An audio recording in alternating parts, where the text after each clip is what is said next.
we at Talk know that quite well. Yes. We realized, like Rick, my co-founder, was a events promoter by vocation in addition to being an editor, and he was booking shows at the venue 285 Kent when we started Ad Hoc, and we eventually landed on,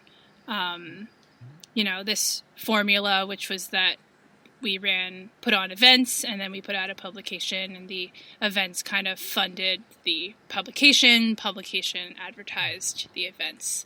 But yeah, so I've been, kind of around the music industry for a while, and in 2016, I saw an article about this self-proclaimed cult called Temple, people sort of in the extended underground experimental music world, as well as the weird Facebook world, which have some overlap. Wait. I know what weird Facebook is, and I'm guessing most of my listeners do too, but just to pause real quick, I want to delve into just like what defines weird Facebook, because weird Facebook, I'd say, was a phenomenon more than is. I don't know, maybe you guys know more, if it's still really, that's the platform that these people are working on. It feels like people have migrated to other spaces, but it was really a big moment, and maybe you can, in 2016, definitely. One way I would describe it from a technical perspective, just in terms of how it functioned, it to me, I never really participated. It's not really my scene, but I was an observer, and it was kind of an archipelago of groups, basically, that all had these like weird names that were kind of meme shares and ended up being kind of like sort of old school message board feeling things, but on the Facebook platform. They were sort of meant to subvert what Facebook was, but there was no real central hub. It just felt like a lot of people who were all a part of a lot of different groups that they were sort of like loosely interconnected. Does that seem right? Yeah, I mean, I don't claim to have been a part of weird Facebook culture. I definitely, I came to this piece originally from more of an underground music angle, but there was some overlap there. And I think that, as we explained in the piece, there was kind of, as we sort of explain it in the piece, it was kind of the mid 2000s, 2014 or so when the story takes place. And we talk about how it was kind of this transitional time for counterculture, when Tumblr had been like a big thing for a long time, but people were kind of, that was kind of falling out of fashion a bit. There was the alt-lit movement, which used the internet in a very creative and innovative way, and often, existed in dialogue with the internet, which made it a truly millennial kind of literary form. And alt-lit had just had a number of sexual misconduct scandals. Which it continues to have. Because I was actually researching, I was doing a piece on the sort of revival and resurgence of the kind of mix of confessional writing with more like editorial or kind of research-based writing, with the resurgence of people like Eve Babbitt's coinciding with like Joan Didion being the like face of Celine, coinciding with Steve Rogenbuck being in like the Triennial, and then looking back into, I hadn't checked in on Steve Rogenbuck in a while, and then I found out like 2017 or something, he got embroiled in a ton of scandals, which was, it was interesting to see. Like, I knew alt-lit had sort of, like any underground scene, like it attract, like, and most art forms really, and artists in general, like there's sketchiness is kind of a part and parcel with it, Oh, for sure. I mean, it's in every industry, I'd say. Yeah, no, you know what? That's absolutely fair. I just think maybe the arts have a weird way of folding into itself, like a different type of behavior code. Where I think in other industries, it's hidden in different ways, and power dynamics are structured differently. In the arts, it's a little bit more insidious in that it's both out in the open and hidden because people are expected to sort of not behave normally, but then that turns into abusive behavior. And then I think those lines are less clear. Whereas like scandals that broke out at Fox News, for instance, those were behind closed doors. They weren't meant to be happening. Then they found out they were happening, and that was like a sort of more cut and dry. Whereas in the arts, like those lines, I think are to me feel more blurred. Yeah, and there's also, sorry, what was I going to say? I just blanked about the lines. Oh yeah. Yeah, and then there's a clash between the sort of professed values of the community and then the behavior of people within the community. And what was interesting about alt-lit, and that I think kind of applies to this story that we're about to talk about, was, and I actually wrote a piece about this for the Fader way back when. Oh, cool. Wait, I can't remember. I don't remember if I'd read it, but I'm just going to put in here a note to myself to remind myself to get that link, because I'll link the stuff we refer to so people can read it. I'll also ask for the Max Read, or I can dig up the Max Read piece. But yeah, we should link these pieces, because I feel like these like layers from maybe like the early 2010, 2012 to now, like, I don't know, just looking back at this last 10 years, I think is more happened than we realized was happening, I think, in a way. Oh, yeah, totally. And I think while the story that we wrote is in some ways follows the arc of many cult stories, it's also a story of a time. Mm-hmm. Yeah, that's what I loved about it. And yeah, and so with alt-lit, or what I wrote about in the piece, there was this very compelling blurring of fact and fiction, where writers, Tellin especially is somebody who comes to mind, but was by no means the only person who did this. There was this kind of use of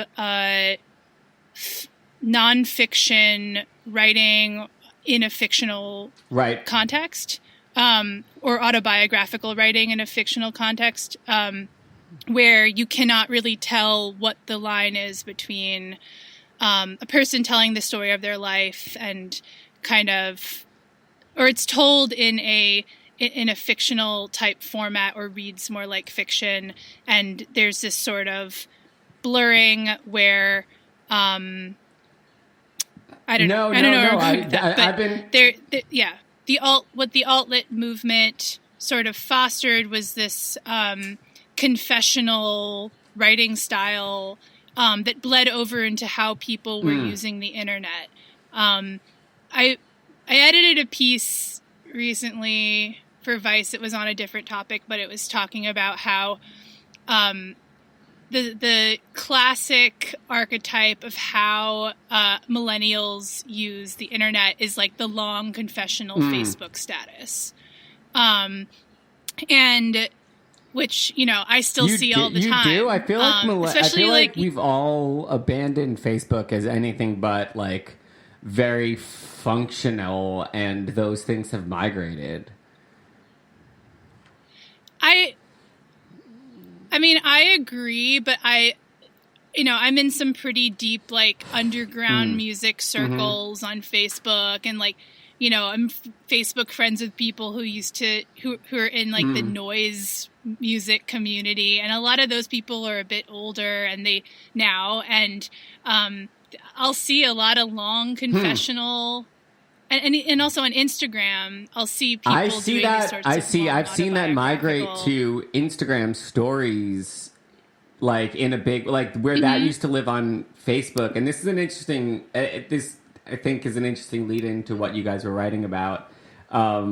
Is this migration of platforms and how platforms are used in generational contexts. And I think it's actually interesting to point out that you and Joy are generationally, I think, in internet years, and me as well. Totally, sort of... yeah. And I think there was this moment, just like going back in time a bit, where alt-lit sort of merged with weird Facebook, or it migrated or became or spun off into weird Facebook. And so in addition to, the obvious, like when you think of just like weird Facebook groups that would have like a topic and people would post like memes in line with that topic and like shit post and get into fights and stuff. There was that. And then there was also this sort of confessional style of speaking. And this organization, Tumple, now called, Tumple and Daylife Army, which are part of the same organization, they evolved from that culture, and so they ended up bringing in many people they had met from those online communities, and also using the language of those communities. And then it is true that over the years, as the internet evolved and internet culture evolved, the piece towards the end of the piece, we talk about how the cults, or at least a representative of the organization, said they were leaving Facebook. And several of the group's prominent members said, we're leaving. Now you see them more on Twitter and especially Instagram, which is in line with, how everything, how lots of millennials and Gen Z have progressed in their social media use. Wait, so now we have to we have a lot of threads hanging that I think are going to leave the listeners trying to figure out what we're talking about. So first, let's finish answering the question how you and Joy got together to work on the piece together, and then let's set up this. Oh yeah. Then let's set up what actually we're talking about, like the beginning of what we're talking about in terms of what this piece is, which contextually people can start to put together, but maybe we should. After we get the story of how you started working on it, maybe just begin to explain as we start talking about it. So yeah, the short of it is I had seen the article in the Daily Dot back in 2016 from being in the music industry, especially the kind of more underground side of the music industry. I had heard of individuals in that world becoming, being involved with the organization. And I started to look into it. I actually, a member of the group, reached out to a colleague of mine, right around the time I was looking into it. Can I ask a colleague where? Okay. I'm not going to bring them in, but a colleague at one of the places where I was working, and they connected me with a member of the group, because the member of the group who had reached out to my colleague was interested in getting an article about his own story and joining the group. Because he wanted to kind of whistleblow, or because he wanted to kind of seduce people in? What was the nature of that? More just, I think, I don't know, exactly what his initial intention was, but I think it was to he's still in the group. It was to share, it was on, kind of to share his own story. So it wasn't like someone who got out and was like, what the fuck was that? I want to tell this story. It was more like, I'm in this thing and it's cool and you should write about it. Yeah, it was more like that. So that sort of made it real, and, a lot happened, but eventually we sort of, started, I realized that there was more to the story than just kind of updating the Daily Dot article. and that, there are people with many different perspectives on